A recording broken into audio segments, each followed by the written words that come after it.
যে নিঃস্ব আমি, রিক্ত আমি, দেবার কিছু নাই, আছে শুধু ভালোবাসা, দিলাম শুধু তাই। সাহায্যের প্রয়োজন আছে দুনিয়ার কাছ থেকে, কিন্তু এমন সাহায্য চাই না যার দ্বারা আমার স্বাধীনতার উপর হস্তক্ষেপ করতে পারে। আমার দেশের মানুষের স্বাধীনতা আমি বিক্রি করে কোনো সাহায্য কারোর কাছ থেকে চাই না। যদি লিবার্টি ভোগ করতে হয়, রেসপন্সিবিলিটিও নিতে হবে। কাজ না নেবার পরে তোমার কোনো অধিকার নাই। আমার বাংলাদেশের মানুষকে বাঁচাতে হবে, এখানে ফ্রি স্টাইল চলবে। 1975 সালের 15ই আগস্ট ঢাকার অধিকাংশ এলাকা জেগে উঠছিল, কিন্তু হঠাৎ শহর জুড়ে গুলির শব্দ। সেগুলো আসছিল শেখ মুজিবুর রহমানের ব্যক্তিগত বাসভবন ধানমন্ডি 32 থেকে। তিনি তখন বাংলাদেশের রাষ্ট্রপতি। কিছুক্ষণের মধ্যেই ছবিটা পরিষ্কার হয়ে গেল, মুজিবের সেনাবাহিনী তার বিরুদ্ধে বিদ্রোহ করেছে। এটা একটি সামরিক দখল চলছিল, সেটা পাকিস্তানে একটি সাধারণ ঘটনা। একদল তরুণ অফিসার রাষ্ট্রপতির বাড়িতে হামলা চালায়। মুজিব ও তার পরিবার নিজেদের একটি কক্ষে তালাবন্ধ করে রাখে।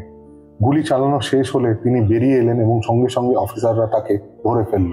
মুজিব তাদের জিজ্ঞাসা করতে থাকেন, তোমরা কি চাও, আমাকে কোথায় নিয়ে যাচ্ছ? কিন্তু শেখ মুজিবকে অপহরণ করা হচ্ছিল না। সেনা কর্মকর্তারা আরো খারাপ কিছু পরিকল্পনা করেছিলেন। তাদের একজন তাকে একাধিকবার গুলি করেছে, অন্তত 18 বার। বাংলাদেশের প্রতিষ্ঠাতা বঙ্গবন্ধু শেখ মুজিবুর রহমান রক্তের আবরণে পড়েছিলেন। শেখ হাসিনা এবং তার বোন শেখ রেহানা ছাড়া পরিবারের সবাইকে হত্যা করা হয়েছিল, কারণ তারা দেশ থেকে শত শত মাইল দূরে ছিল। হাসিনাকে যখন এই মারাত্মক খবরটি জানানো হয়, তখন তিনি তা মেনে নিতে পারেননি। তার পক্ষে বিশ্বাস করা অসম্ভব ছিল যে বঙ্গবন্ধু, বাংলাদেশের মুক্তিদাতা শেখ মুজিবুরকে এত নির্মমভাবে হত্যা করা হয়। আর সেই মুহূর্ত থেকে শেখ হাসিনার জীবন আমূল বদলে যায়। তিনি নির্বাসনে বসবাস করেন, তিনি দুর্দান্ত প্রত্যাবর্তনও করবেন, তাকে একাধিকবার জেলে যেতে হবে। কিন্তু আজ তিনি বাংলাদেশের সবচেয়ে উচ্চতম নেত্রী, বিতর্কিত কিন্তু জনপ্রিয়। কিভাবে তিনি 15ই আগস্ট 1975-এর ট্র্যাজেডিটিকে পুনর্নির্মাণ করেছিলেন সেটা জানা যায়। শেখ হাসিনার জন্ম হয়েছিল 1947 সালে। তখন বাংলাদেশ ছিল না, পূর্ব পাকিস্তান ছিল। তখন পর্যন্ত তার বাবা শেখ মুজিবুর একজন প্রতিষ্ঠিত রাজনীতিবিদ। কিন্তু অসংখ্যবার জেলে যাওয়ায় মুজিব পরিবারকে সময় দিতে পারেননি। মুজিব 1949 থেকে 1952 সাল পর্যন্ত কারাগারে বন্দী ছিলেন। এমনকি তারপরেও তাকে সরকার সর্বদা টার্গেট করেছিল। তিনি 1954-1958 সালে গ্রেপ্তার হন এবং এই অভিজ্ঞতাগুলি হাসিনার রাজনীতিকে রূপ দেয়। অল্প বয়স থেকে তিনি পাকিস্তানকে প্রত্যাখ্যান করেছিলেন। এমনকি পাকিস্তানের সামরিক স্বৈরশাসক আইয়ুব খানকে নিয়ে প্রশ্ন উঠলে তিনি তার পরীক্ষাও বাদ দিয়েছিলেন। হাসিনা বলেন নীতির জন্যই তিনি এমন আচরণ করছেন, এবং এই মনোভাব কলেজেও অব্যাহত ছিল। তিনি ইডেন কলেজ এবং তারপর ঢাকা বিশ্ববিদ্যালয়ে জনপ্রিয় নেত্রী হয়ে ওঠেন। 1967 সালে ওয়াজিদ মিয়াকে বিয়ে করার পর তিনি 1969 সালে বাংলাদেশ মুক্তি আন্দোলনের একটি বড় অংশ নেন, যা ইতিমধ্যেই আকার ও গতিশীল রূপ নিয়েছিল। এই সময় তার আরেকটি গুরুত্বপূর্ণ কাজ ছিল সংযোগে। শেখ মুজিবকে পাকিস্তান গ্রেফতার করেছিল, তাই হাসিনা বহির্বিশ্বে তার যোগাযোগের মাধ্যম ছিলেন। আমরা সবাই জানি পরবর্তীতে কি ঘটেছে। 1971 সালে বাংলাদেশের স্বাধীনতা যুদ্ধ। ভারতের সাহায্যে পশ্চিম পাকিস্তানের সেনাবাহিনীকে পরাজিত হয় এবং একটি নতুন দেশের জন্ম হয় বাংলাদেশ। এরপর সবকিছুই ঠিকঠাক চলছিল। তার দেশ স্বাধীন হয়েছে, তার বাবা রাষ্ট্রপতি, দেশ পুনর্গঠিত হচ্ছে এবং 1975 সালের জুলাই মাসে দেশ ছাড়ার সিদ্ধান্ত নেওয়া হয়। তার পুরো পরিবার তাকে ছাড়তে এসেছিল, কিন্তু তিনি জানতেন না যে এই শেষবারের মতো তাদেরকে দেখতে পাবে জীবিত অবস্থায়। কয়েক মাস পর সামরিক অভ্যুত্থান ঘটে, তার পুরো পরিবারকে হত্যা করা হয়েছিল। এরপর তিনি নয়াদিল্লিতে এসে ভারতের প্রধানমন্ত্রী ইন্দিরা গান্ধীর সঙ্গে দেখা করেন। হাসিনাকে পূর্ণ নিরাপত্তা দিয়ে একটি বাড়ি দেওয়া হয়েছিল, এমনকি তিনি নতুন পরিচয় নিয়ে অত্যন্ত গোপনীয় জীবনযাপন করছিলেন। ঢাকায় সামরিক স্বৈরশাসক জিয়াউর রহমান দায়িত্ব দখল করেন এবং কঠোর পদ্ধতিতে শাসন করেন, তাই হাসিনার পক্ষে দেশে ফেরা অসম্ভব ছিল। কিন্তু তিনি লড়াই চালিয়ে গেলেন। তিনি সামরিক শাসনের বিরুদ্ধে বক্তৃতা দিয়েছিলেন এবং বিশ্বব্যাপী সমর্থন অর্জনের চেষ্টা করেছিলেন, এবং অবশেষে ঢাকায় পরিস্থিতির উন্নতি হয়েছিল। 1981 সালে তিনি তার বাবার দল আওয়ামী লীগের সভাপতি নির্বাচিত হন। হাসিনা বাংলাদেশে না থাকলেও নির্বাচিত হয়েছিলেন। তিনি দেখতে পেলেন যে জনসাধারণ তার পাশে ছিল, তাই তিনি বাংলাদেশে ফিরে যাওয়ার সিদ্ধান্ত নেন। এটা ছিল একটা ব্যাপক স্বদেশে প্রত্যাবর্তন। হাজার হাজার মানুষ তাকে স্বাগত জানাতে রাস্তায় নেমেছিল। বিমানবন্দর থেকে তার বাড়ি পর্যন্ত লোকজন সারিবদ্ধ ছিল। শেখ হাসিনা 15টি দলকে একত্রিত করে সামরিক শাসনের বিরুদ্ধে প্রতিবাদ করেন। এরপর কিছুই পরিবর্তন হয়নি, তবে 1983 সালে একটা গুরুত্বপূর্ণ মুহূর্ত এসেছিল। সেনাবাহিনী ঢাকা বিশ্ববিদ্যালয় ক্যাম্পাসে ঢুকে শিক্ষার্থীদের লক্ষ্য করে গুলি চালায়। পরদিন হাসিনা আন্দোলনে শিক্ষার্থীদের সঙ্গে যোগ দেন এবং সেনাবাহিনী তাকে চোখ বেঁধে হেফাজতে নেয়। এটি 1980-র দশকের রুটিন হয়ে উঠেছিল। হাসিনাকে বারবার গৃহবন্দী করা হয় এবং প্রতিবারই জনসাধারণের চাপে তাকে মুক্ত করতে বাধ্য করা হয়। 1986 সালে হুসেন মোহাম্মদ ইরশাদের স্বৈরাচারের অধীনে নির্বাচন অনুষ্ঠিত হয়। হাসিনা অংশ নেওয়ার সিদ্ধান্ত নেন এবং তার দল 100টিরও বেশি আসনে জয়লাভ করে এবং তিনি বিরোধী দলের নেত্রী হন।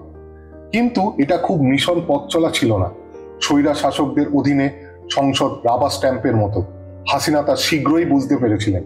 1987 সালে হাসিনা নতুন নির্বাচনের ডাক দেন এবং এর প্রতিক্রিয়ায় ইরশাদ সংসদ ভেঙে দেন এবং এই সময় সামরিক বাহিনী প্রতিশোধের জন্য মনস্থির করেছিল। 1988 সালে শেখ হাসিনার একটি জনসভায় পুলিশ গুলি চালায় এবং 80 জন মারা যায়, কিন্তু তিনি প্রাণ বাঁচিয়ে পালাতে সক্ষম হয়। ভবিষ্যতে এরকম অনেক প্রচেষ্টা করা হয়েছে।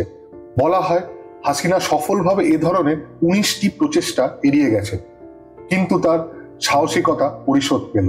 1990 সালে তিনি ইরশাদের কাছে একটি সাংবিধানিক সূত্র প্রস্তাব করেছিলেন, একটি আলটিমেটামের মতো। ইরশাদ সম্মত হন এবং পদত্যাগ করেন। এটা সিনেমা হলে নির্বাচন হতো এবং হাসিনা বিজয়ী হয়ে আবির্ভূত হতো, কিন্তু দুর্ভাগ্যবশত তা হয়নি। আরো একটা মোড় তার জন্য অপেক্ষা করছিল। শেখ হাসিনা 1991 সালের নির্বাচনে জয়ী হননি। সেটা জয়ী হয়েছিলেন খালেদা জিয়া, তার চিরশত্রু। জিয়া, তিনি সামরিক স্বৈরশাসক জিয়াউর রহমানের বিধবা ছিলেন। বাংলাদেশ জাতীয়তাবাদী দলের নেতৃত্ব দেন। হাসিনাকে অপেক্ষা করতে হয়েছে। তিনি কৃষক ও শ্রমিকদের সমাবেশ করেছেন, তিনি বিরোধী রাজনৈতিক দলগুলোকে ঐক্যবদ্ধ করেছেন এবং খালেদা জিয়ার ওপর চাপ সৃষ্টি করেছেন। 1996 সালে তত্ত্বাবধায়ক সরকারের অধীনে আবার নির্বাচন হয় এবং এইবার হাসিনা প্রথমবারের মতো নির্বাচনী বিজয়ের স্বাদ পান এবং তিনি বাংলাদেশের প্রধানমন্ত্রী হন। তিনি ভালোই শুরু করেছিলেন। কিছু সংস্কার করা হয়েছিল, চুক্তি স্বাক্ষরিত হয়েছিল, চট্টগ্রামের বিদ্রোহ নির্মূল হয়েছিল। এগুলো ছাড়াও বাড়ি তৈরি করা হয়েছিল, বিধবাদের ভাতাও দেওয়া হয়েছিল।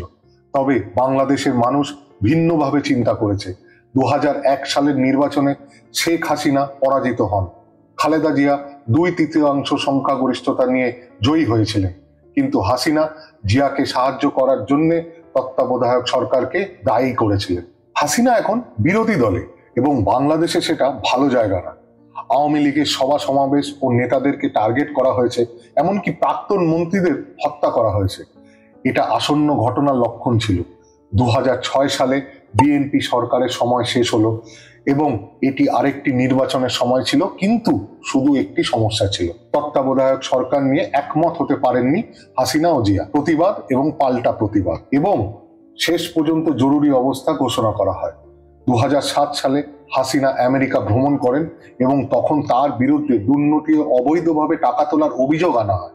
তত্ত্বাবধায়ক সরকার বলেছে হাসিনার প্রত্যাবর্তন বিশৃঙ্খলা সৃষ্টি করবে, তাই তাকে ফিরতে বাধা দেওয়া হয়েছিল, কিন্তু তিনি তা শুনতে অস্বীকার করেন এবং তার দল আদালতে মামলা লড়ে।